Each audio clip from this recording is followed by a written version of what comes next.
Hi, my name is Kevin Taylor. When it's Monday, it's Scandal Day. This is With All Due Respect.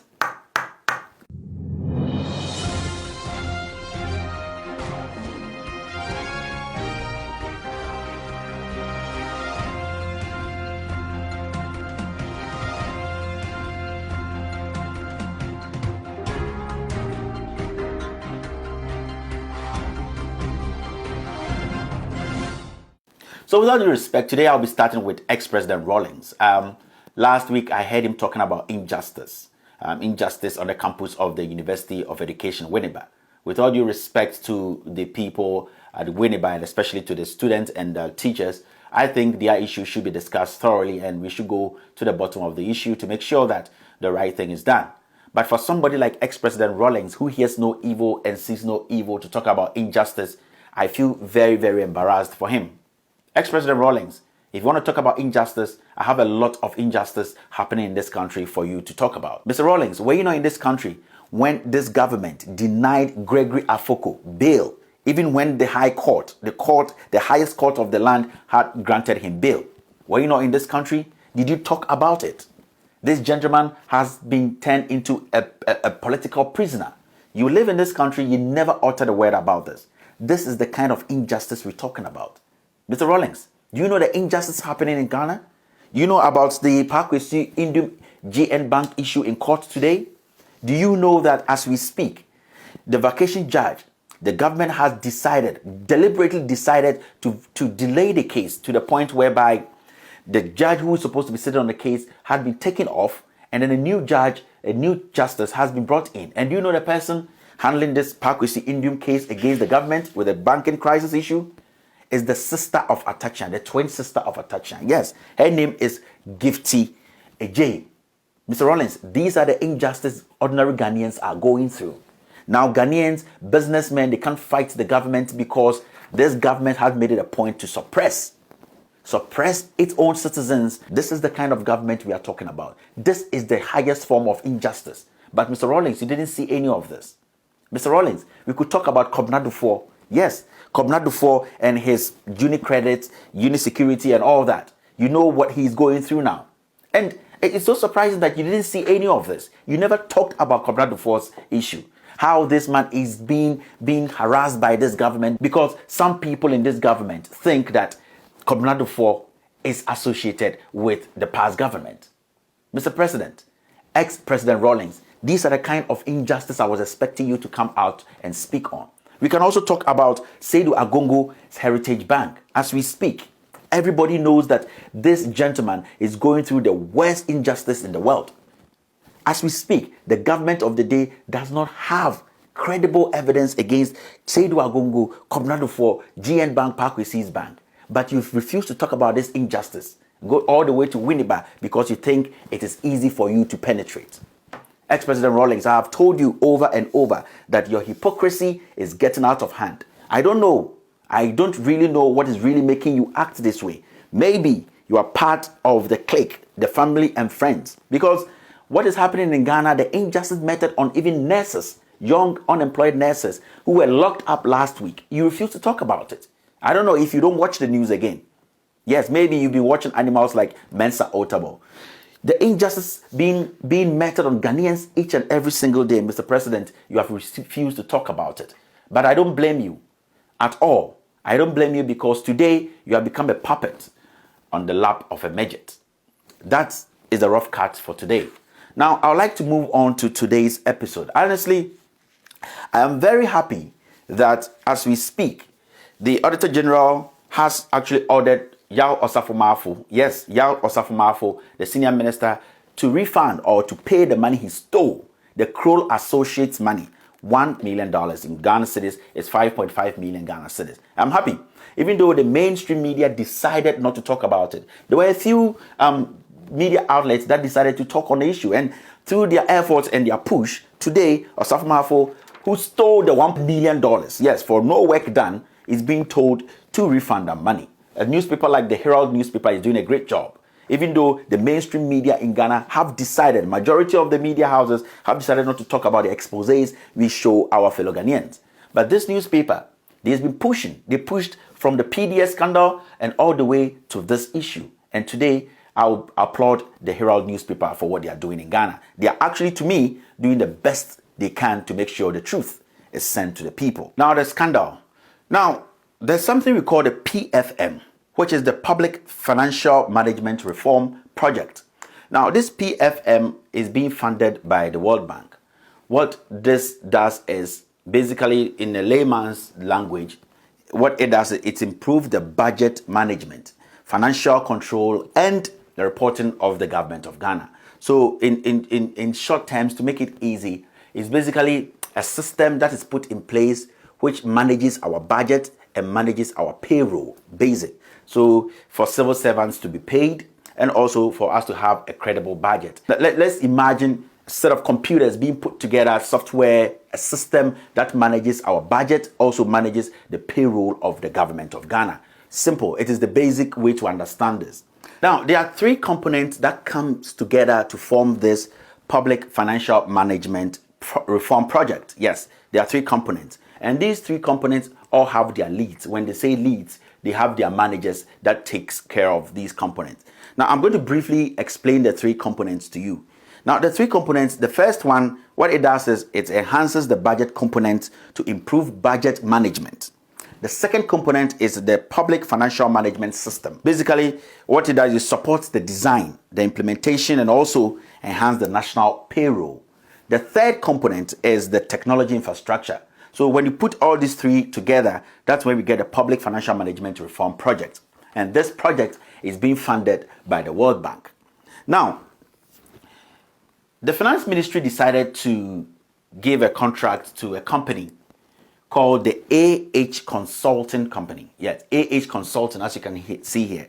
This company, in 2018, the Finance Ministry decided to contract this company from Uganda. Yes, AH Consulting is a company which is from Uganda. The Finance Ministry contracted this company to come to Ghana and do a health check. Basically, what that means is the Finance Ministry wanted to make sure that our system that takes care of our payroll, our budget, to make it credible, we needed to check the system and make sure that it is actually following the international standards. But then the Finance Ministry decided that there's a company in Uganda they think can do the work well. So they contracted this company from Uganda called AH Consulting. And as you can see here, you can see AH Consulting there. They actually engaged this company to come and do a health check on the system. Now, focus. They paid this company $334,184.40. So basically, when you round it up, they paid this company $335,000 to come and do the health check. Basically, what they have to come and do is check the system and see that our system has been updated. Our system is actually in conformity with the international standards. Now, don't forget that this specific work that AH Consulting came to Ghana to do, from 2012 all the way to 2018, the government of Ghana has been doing this. Yes, the government of Ghana, we actually have the resource, the people to take care of this. So we've been updating, we've been doing this all this while. But this time, this government, this NPP government decided to bring a company from Uganda called AH Consulting to come do this and take $335,000. Now, let's move on. Now, AH Consulting, after they did all their health check, yeah, they call it health check because they need to check the system whether it's healthy or it's not. So it's a technical term. Health check is to make sure that the system is up to date. Now, after they did all the work, right, I can say emphatically, and I'll back it with documents. Yes, I'll back this with document that at the end of the day, there was no evidence of work done. And also, they never made their recommendations public. Ghana government contracted this company, paid them $335,000 to come and do health check on our system to make sure that our payroll and our management of the budget is perfect. These guys did the work and there was no evidence of work done. And also, after they did the work, their recommendation was not made public. Yes, details of whatever they found, the health check, the faults they found, the defections and all that, they didn't make it public. So this is why I was saying that this particular episode it looks very, very close to that of the Kroll and Associates scandal. Now, after they said they did their work and showed nothing to anybody, the Ministry of Finance, basically the Ghana government, again awarded this company a new contract worth $2.5 million. Now, this same company that did the first work, that did not show any proof of work, no evidence of any work done, the Ministry of Finance went ahead to give them $2.5 million of contract. And you know what this contract was about? To implement their own recommendations, which nobody saw. Don't get it twisted. We gave this company work to do. After they did the work, we didn't see the work they did. They didn't tell us their recommendations. They didn't tell us the details of the work they did. We don't actually know anything about the work they did. And I'm going to prove to you. Now, the government of Ghana goes ahead and gives this same contract, this same company, Consulting, another contract worth $2.5 million to implement their own recommendations. This is very, very absurd. Now, take your time and follow this. The question will be, how did Kevin get to know that this company didn't do the job? It's basically the same as Kroll and Associates coming in to take $1 million, which Osaf Mafu stole and all that and all that. I'm going to prove that to you. Now, before we get to that, I would like to explain something to you. When Consulting came to Ghana to sign a contract with the Ghana government, or basically the finance ministry, we had to get some people to witness that contract signing. Now, in such a huge contract, $300,000 and $2.5 million, you expect the director of finance at the Ministry of Finance to be there to witness this, right? The director at the Ministry of Finance, director of the Ministry of Finance, the chief director, he was ignored. He was sidelined. Now, do you know the person who witnessed for the Finance Ministry or the government of Ghana? The person who witnessed is Nana Addo Dankwa. He is the acting chief director of the Ministry of Health. The acting chief director of the Ministry of Health, Nana Addo Dankwa, is the one who witnessed a contract being signed by the Finance Ministry, whilst we have a chief director at the Finance Ministry. But one would say, why did this happen? I will tell you. You see, Edu Boahen. Can you guys bring him here? Edu Boahen, this guy, is the guy who pulled all the strings here. He is the person who is behind all this contract. And at the end of the day, at the end of this episode, everyone will understand what I'm talking about. So basically, Edu Boahen and Consulting came together to put together a plan. And the plan was simple: to pave way to create a cartel so that Edu Boahen could operate fully at the Ministry of Finance, so that this money that we are paying to Consulting, majority of them could come to him. Now, this is what he did. Remember when I started the show, I told you that the Public Financial Management Reform Project is in 3 components. I told you the first component is an enhancing budget component. The second one was public financial management. And the third component was the technology infrastructure. Now, these 3 components all have leaders. Basically, what you see, they have managers who take care of all these 3 components. Now, this is what Edu Boahen did. He was very smart.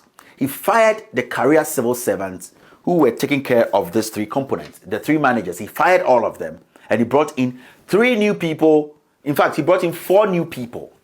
Now, let me tell you the background of these people. The first person he hired, Jacob Kojo, financial. He was going to take care of the financial part of it. That guy, his auntie, is the chief of staff. Yes, Joseph Kojo, his auntie, is the chief of staff. He actually hired party people to take over the job of civil servants, career civil servants. The second person is Peter Attu. Peter Attu was going to take care of payroll. Jacob Kojo and Peter Attu both used to work at Bait Solution. This Bait Solution company belongs to Charles Edu Boahen, the deputy finance minister. He hired 2 people from his own company to come and fill those positions. Now, the third person is Paul Boahen. He was supposed to take care of HRMIS. And this guy, this Paul Boahen, he was hired. He used to work at McKinsey. I hope everybody remembers McKinsey. McKinsey Imani raised so much issue with McKinsey, and the Ministry of Finance Ministry of Finance gave McKinsey this juicy contract. Everybody thought it was quite sketchy. This is where this guy is from, the third guy. So the three guys they hired was Jacob Kojo, whose auntie is the chief of staff. The second person, Peter Atsu, who used to take care of payroll. The two of them, Bait Solution Company, that's where they came from. And the owner of that company, or the shareholder of that company, is the Deputy Finance Minister, Edu Boahin. The third guy was Paul Boahin, and he also used to work at McKinsey. If you remember, McKinsey, Imani brought up a lot of issues concerning this McKinsey company. The third person is Indian. He hasn't reported yet. We're still waiting for him to report. And the funny thing is, these people are taking $15,000 each every month. These guys are supposed to be civil servants who are not supposed to take more than 10,000 Ghana cedis a month. These people are taking $15,000. If you think I am lying, go there and check. And if I'm lying, come back with a document and tell me that I'm lying. I'm going to prove everything I'm saying at the end of the day for everybody to know. These three guys who were hired, each person is taking $15,000 every 30 days. My fellow Ghanaians, this is where we are now. Now, the big question is, how can Kevin prove all that he's saying? How can Kevin convince the ordinary Ghanaian who doesn't want to believe him that what he is saying is true? Remember that when I started this episode, I told you that this PFM, Public Financial Management Reform Project, is being funded by the World Bank, right? Now I'm going to show you this. Producer, can you put this letter there? A letter has been sent to the government of Ghana, specifically to the Ministry of Finance.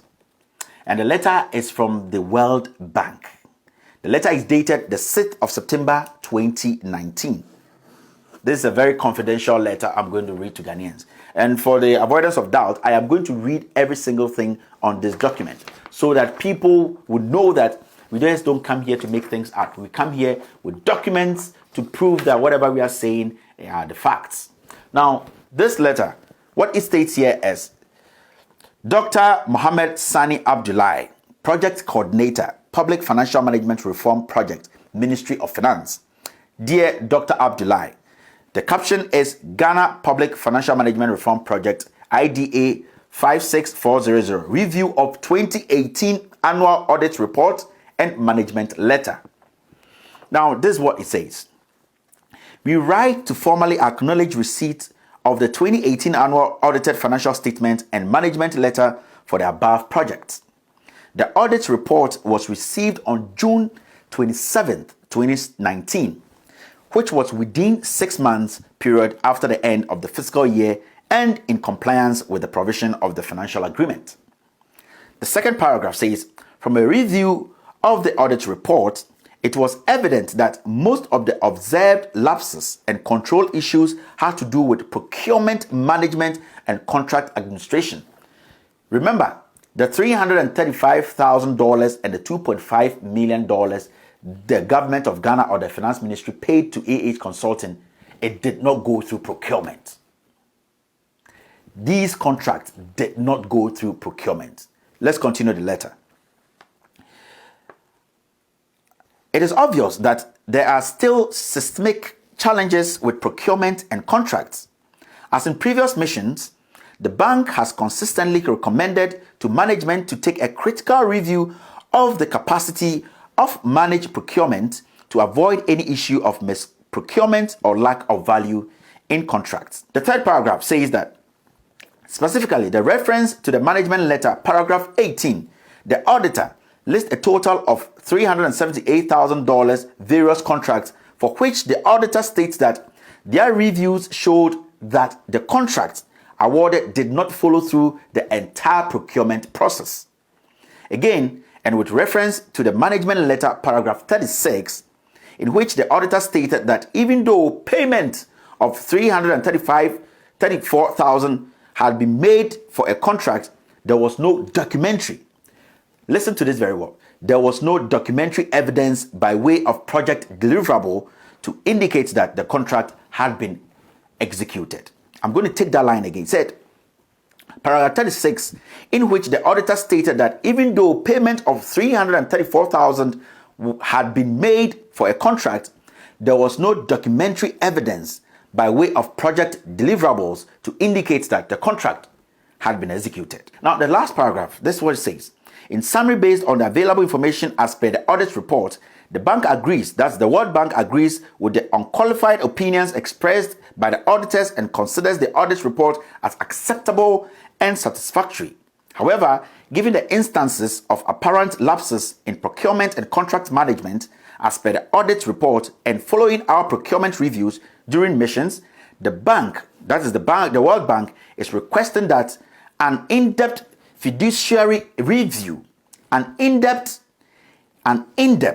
fiduciary review of all procurement-related expenditure be conducted for period from January 2017 through June 2019.